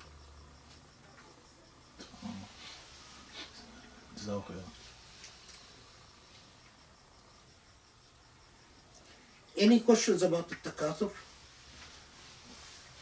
I have a question, but the mood is totally different now. I'm I would like to responsible talk for that about because I talked about politics Jami more than- Salafi. Oh, no, is it about the Takathur or about something else? No, about the Takathur. Oh, about the Takathur, okay. Your questions are usually very deep, so hold on with any less deep questions. No, First, before we go to the deep question. I don't. I'm not saying it necessarily deep this time, I'm just saying usually very deep. Okay, that's عادة. fair. عادة. That's fair. Okay? I did. Oh, okay, sorry. Mine is usually very easy. So, I have a question. Is there any pattern between this one and then Al-Humaza? You know, I think in Al-Humaza, one of the verses basically for someone who likes to, you know, be proud of their own portfolio, you know, in accumulating money. And then there's a previous one, I mean, in Surah Al-Adiyah, I think it's about horses. So why is there... We didn't get to the Adiyat al-Adha yet, so that has a whole different thing. But, Okay. yeah. So why is the emphasis is about materialistic stuff? What about says like, you know, these days, you know, people post picture on Instagram, it's about how many likes will I get? And then that would be But like it is well, the Humaza addressed, or Surah Al-Humaza addressed a class of people that live a lifestyle of a social vanity and hedonism. And I mean, if we would sum it up, in they gossip, they put down other human beings. They're constantly in a state of arrogant social consciousness. They think they're better than everyone, and they constantly criticize everyone for instead of looking inward. Al-Hakum At-Takathur is broader than that, because it talks about our tendency to lose sight of the meaning of our existence through addictive endeavors. Now, these addictive endeavors could be the accumulation of money, and it could be selfies. I mean, it's not necessarily, it is any addictive behavior that prevents you from reflecting upon the essence of existence itself, which is just existence, or in mizan, in balance, or the priority and the first principle of morality, and that is justice. So if you want to sum up the first moral principle of anything, it's a principle of justice. Justice with yourself, justice with your others, justice in society, justice between the here now and the hereafter, justice with your children. Justice is the heart of everything. It's you know, in the same way that causality in philosophy has a first cause, in ethics, morality has a first principle. And that first principle is justice. And the entire surah is a reminder that, and again, the takathur could be increasing in the accumulation or the increasing or the perpetuation of anything. If your thing is selfies, and that becomes a form of what's the word I'm looking for? Self-worship. There's an word that's idolatry. A form of idolatry. Then that applies. Now, but to be fair, the Quran does often, very often, target material accumulation because of all the temptations that exist to humanity. Probably the hardest is money. It is the toughest god to beat. Even tougher for most people than sex and other things. Money is tough because it demands attention, and it's a jealous bride. Once it has you, it doesn't share you, and it's very difficult to be able to break away from it once it enters your heart. Okay. Well, I had two, but they're both related to At-Takathur. The first is verses 3 and 4. I was worrying about healthy distractions because I found that if you sit and ruminate on the consequences of if you're always ruminating on the moral consequences of your actions, it can be paralyzing and I don't think very good for one's mental health. And so I do think, and this comes from, T.S. Eliot has a quote, he's like one of my favorite poets, that says, mankind can't bear too much reality. And there's some truth in that, you'll go crazy. So what's the role of healthy distractions? It's really interesting because we often forget that the Prophet pointed repeatedly to sports as a healthy distraction. Now, of course, I am an offender in that. That's part of the sunnah that I can't claim that I've. So I mean, but there's a lot in that tradition, in the Islamic tradition, about the sports as a. Of course, some of the writings that I find fascinating are the rasa'il that talk about music as a healthy distraction, in contradiction to those who forbade music. And one of the rasa'il that maybe someday I dream of editing and publishing is في فضل تعلم الآلات, the merits of learning a musical instrument as a healthy distraction from, and he has a wonderful introduction to the Risala where he says that he talks about the nafs al-lawama, the self, the accountable self, and how that he has seen some friends of his go from a nafs al-lawama to nafs al-waswasa, or waswas al-qahri, that they become obsessed and unstable, obsessed with, and that his teacher taught him the oud and the lute as in order to balance his ibadah and so on. And then he goes on. Most of the Risala talks about how to play the oud, but the introduction is very valuable because now again. I haven't followed that sunnah either, but I do listen to a lot of music.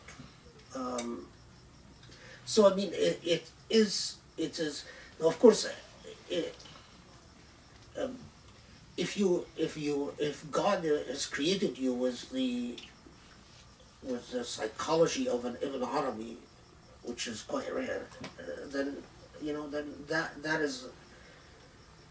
There are people that don't seem to. The more they reflect, even if it's constantly, but that's not most of us. Most of us cannot endure that, but I mean, I didn't. It's not what I thought. But I'm happy you asked this question because I mean, the problem in our modern age is usually the other way around. Is that we don't give enough time to self-consciousness and to accountability before Allah and to the meaning of existence. And but I'm happy you brought that up. Well, sometimes, like, personally, sports and music, they're not like distractions from reflection, but sometimes they're the most humbling things because they are so difficult and require like your full faculty. So I mean, I think you meant Yeah, maybe not distraction, but like something that would take you away from thinking about accountability. These sort of heavy, because it's you can't. I mean, while it is necessary to think of the consequences of what you have done fully and to take a full inventory. How did you refer to it? I mean, we never coordinate what I'm going to say, but SubhanAllah, it's always... Fearless moral inventory. Yeah, fearless moral inventory. You can't live in it constantly and endlessly. But most people don't take fearless moral inventory. That's not my experience. I mean, if people are very good at deluding themselves that the inventory is very limited. I think if we did take a fairness moral inventory, we would be far more compassionate human beings, and even in our jobs and our families and we just think very hard about what we do to others. Can I, it's kind of related to what, is the surah talking about distractions? Or is it saying that, because my translation says the striving for more distracts you. Because it doesn't, it seems like there's a distinction between things that distract you in this life and this constantly wanting more, which is very tied into addiction. I need more. Whatever it is, whether it's sex or money. Yeah. This distracts you from... Yeah, Takathur is it's an active form, and so it is really addictive behavior. It is striving for more. It is it's not the distraction, because that's not Takathur. Takathur is the impulse to constantly go after a greater accumulation, a greater level. So, And I think I'm thinking the same thing. For me, it seems like lahu is the more like valuable word in that ayah, right? Because it's not just the things that are abundant or yes, it's the ones that distract, the ones that put you in the state of lahu, right? So I guess in the same vein, couldn't you say also like an overabundance of fasting or an overabundance of prayer that just distract you from... I mean, the closest thing I can think of, there's a very interesting discussion about At-Takathur whether it applies for the acquisition of knowledge, whether that could be a form, and they of course they weren't just talking about how much you read. They were talking about a form of speculative knowledge where people become addicted to the arguments itself. Right. And that's the closest that I've read to that. Yes, that if it interesting. I mean, that interesting footnote. There was an Tusi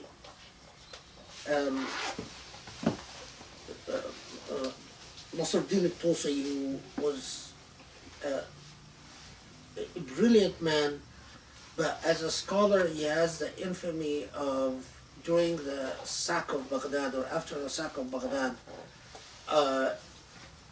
he worked in the service of the Mongols, and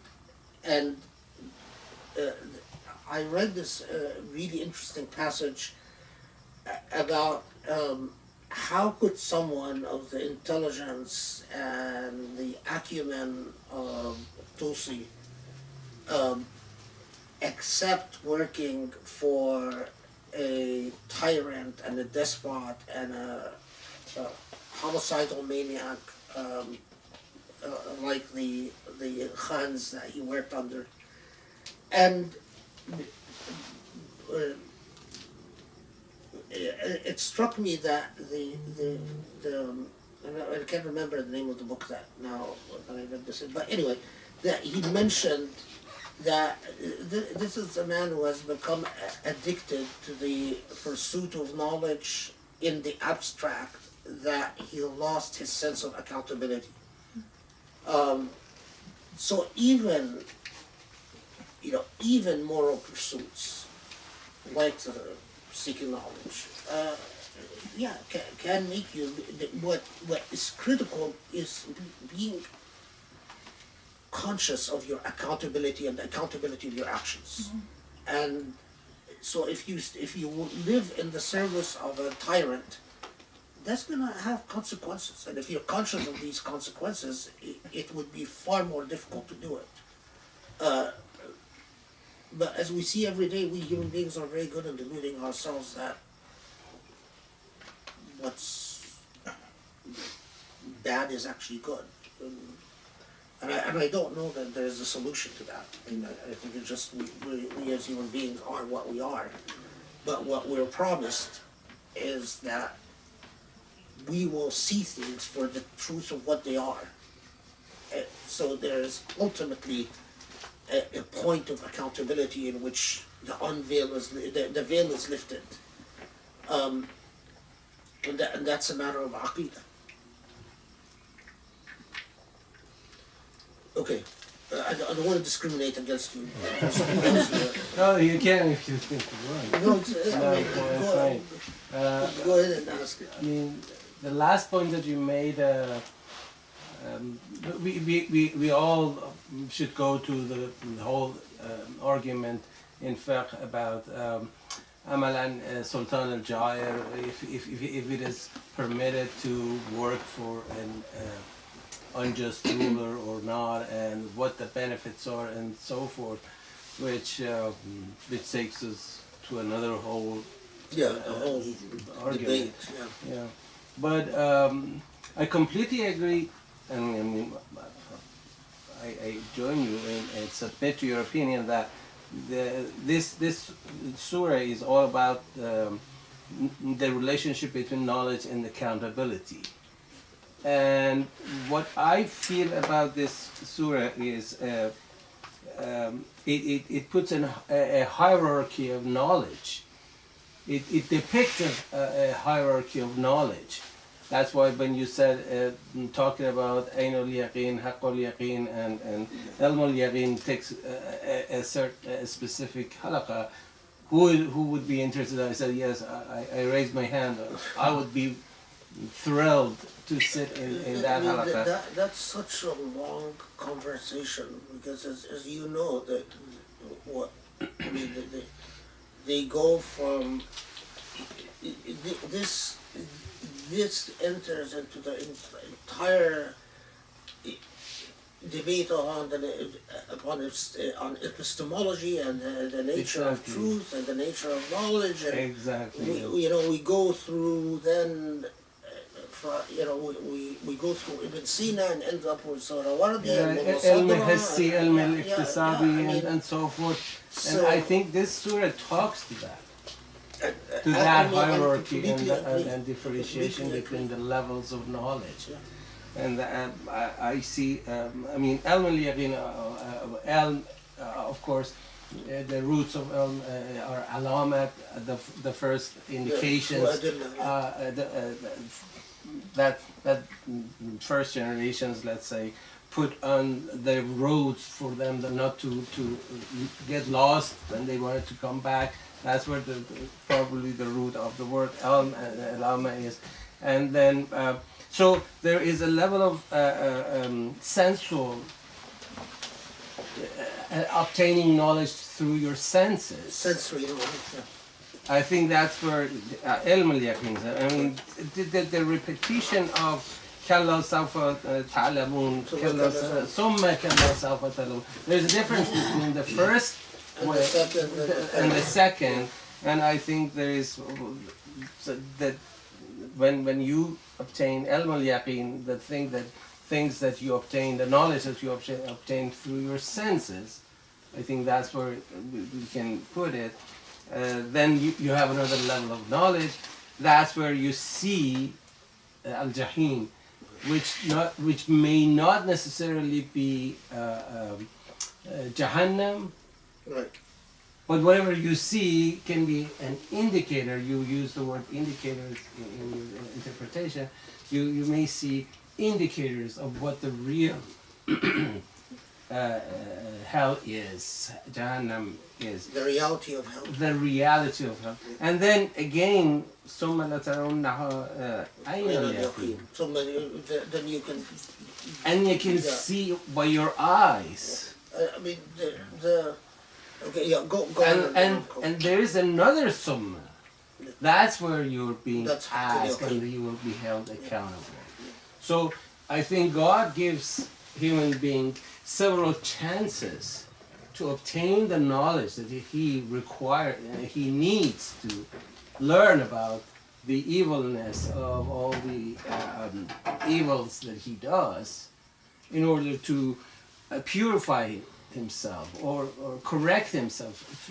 Correct yourself once, twice, three times.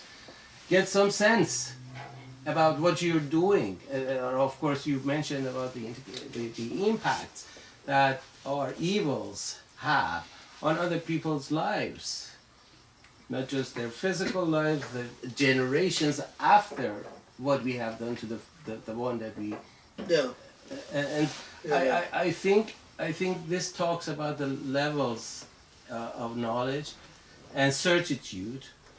Some people arrive at certain level of certitude with their knowledge that they obtain through their senses. That would be probably enough for them to stop and start doing good instead of what they used to do as evil. But still, some people may resist and say, again, those who doubt a lot, those who have tons of questions. I think this is one way of understanding this No, it is. surah. I mean, what I find the thing I never end being amazed by is that the Qur'anic revelation sparked a whole intellectual revolution. I mean, when you find that this surah has featured in inspiring the epistle of Hayy bin Yaqzan by Ibn Sina, and then later on by Ibn Tufayl, and then you find that it has generated this endless reflections on the nature of epistemology and the nature of learning from history. I mean, it's on the one hand, you know, when you approach a surah like this, the temptation is to, you know, is to draw people into the garden of intellectual delights that have already been opened by predecessors, because it amazes you that modern Muslims can pass by a surah like this again and again and again, and now for decades, endless people that have memorized it, and it never occurs to them any of these thoughts that had occurred to previous generations. I mean, you should see the way that they teach the surah in the schools I went. I mean, it literally means absolutely nothing other than, okay, you know, you're gonna go to hell and khalas, and in fact, the emphasis that all of you will go to hell, and that some of us will be saved, and that's when you're absolutely right that it inspired a deep reflection on how we even acquire knowledge and how we go about learning, and the relationship between Allah and learning, and the rejection of the idea that we acquire knowledge without the participation of the divine in our life. So the Aristotelian sort of model that was that what Muslims contributed to is that they said, well, that's all wonderful, that this philosophical logic about epistemology and the nature of knowledge and knowing is wonderful, but it misses the divine, and they integrated the divine.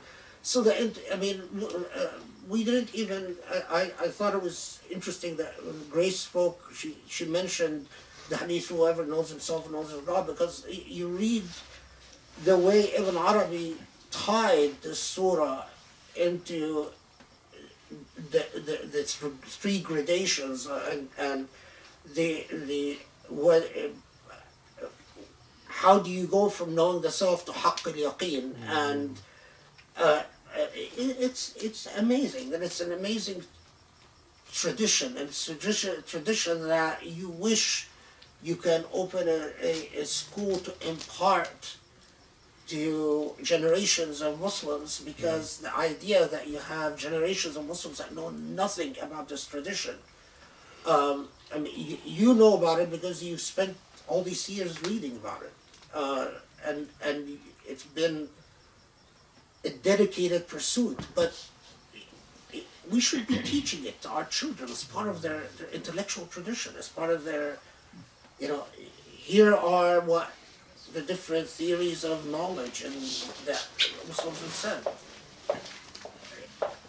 Yeah, I mean, I think what all of us can take away from that is that there is much more that you can read about and learn about just from Surah At-Takathur, if you wanted to. You can spend hours reading commentaries on Surah At-Takathur. Compare that to the way we deal with the Quran today, as if there's nothing else to, we just take the most superficial meaning. I don't know how to strike the balance between going on for hours about the nature of knowledge, which and then no one will come back, and just giving enough to whet the appetite and move on. Well, it's 6:11. On that, just on There's that the person. construct of time that. Sorry, so just on that last point about. Last one. Oh, it's not a question actually. It's just a suggestion that was brought up in the last session when I watched online about putting a few reading list topics maybe pertinent to, like, for example, on the Usuli website, where people can go. If we're gonna, if it's in English or in all languages, Whatever exists that's out there that you can probably help me do that. Because the main thing is time. I mean, I've had that intention for a long time. We keep saying we're gonna do it, but We're just overwhelmed, I'm sorry. yeah, I mean, yeah, we're always really we're overwhelmed, but that's something that that we should, yeah, because I otherwise it's lost to its death.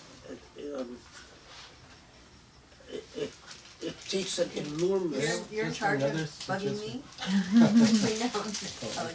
And Either that or we will delegate to someone. Okay, I have another suggestion. If we know what the topic of the halaqa is, at least 2-3 days before. We knew last night what today's topic You didn't know, really? Yeah, I can. Did you put we it can anywhere? decide. I mean, I was driving home with him yesterday. Oh, I'm I like, see. do you know what surah you're covering? Oh, okay, And okay. he's Oh, like, these are the are ones you we do? asking me just to be a pain in the butt or because you need to know? Okay, so next surah, inshallah, is 101 Al-Qari'ah. 101? Thank you Yeah, so much. 101 Al-Qari'ah. Thank you so much. That's the next halqa. People ask me, I generally didn't know. Yeah, I have. I forgot what surahs we covered, so I had to I had to ask Grace to remind me what surahs we covered and what surahs we haven't. Because I mean, some of the surahs we covered go back years. I don't know, when did we start? A long time ago. Late 90s. 96. 96. Yeah, What year are we in? 2019. Almost Yeah. 2019. Don't Not get yet. ahead. Listen to our last few weeks. Oh my lord. God, I feel like a complete failure. In 20 years, that's Well, we all. stopped for a long time. Yeah, they stopped for like a decade. Yeah. Over a decade. That's true. And you did halakas on prophet, building a partnership with God. I mean, if it hasn't been for you, I The don't think hijab. we would have come back to the Tafsir because I mean, no one had bugged me about going back to the Tafsir for a long time. Yeah. I actually thought that, okay, well, you know. And you wrote a few books. Yeah, I was gonna say that. we your students bugged you when we were studying under you. I mean, I remember vividly. Oh, that's true. 2005, 2006. Yeah. I asked you to start. Yeah, Tafsir. yeah, that's true. But If it wasn't for I'm the fact taking- that I I'm live with taking- him, and I have to nag. And I, I've had to fight for these to keep it on topic. the temptation is always to. It's much. There's always a book calling for you. You just want to escape go hide with your book. Thank you so much, everyone.